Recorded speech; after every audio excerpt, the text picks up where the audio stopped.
मान्सूनचं अद्याप दमदार आगमन न झाल्यानं अकोला जिल्ह्यातील जलस्थिती दिवसेंदिवस गंभीर बनत आहे।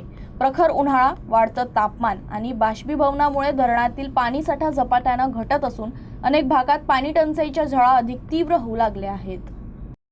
अकोला जिल्ह्यातील 30 छोट्या मोठ्या सिंचन प्रकल्पांमध्ये केवळ 28% जलसाठा शिल्लक असून अकोला शहराची तहान भागविणाऱ्या काटेपूर्णा सिंचन प्रकल्पात अवघा 22% पाणीसाठा उरला आहे। त्यामुळे पाऊस आणखी लांबल्यास परिस्थिती अधिक गंभीर होण्याची शक्यता व्यक्त होत आहे। काटेपूर्णा धरणात 22% तर वाण प्रकल्पात 43% जलसाठा उपलब्ध आहे। मध्यम प्रकल्पांमध्ये निर्गुणा धरणात 17.30%, मोरणा प्रकल्पात 40.83%, उमा प्रकल्पात केवळ 4.17% तर घुंगशी बॅरेजमध्ये 13.25% जलसाठा शिल्लक आहे। काटेपूर्णा प्रकल्पावर अवलंबून असलेल्या खारपाण पट्ट्यातील 64 खेडी पाणी पुरवठा योजनेची स्थिती गंभीर बनली आहे।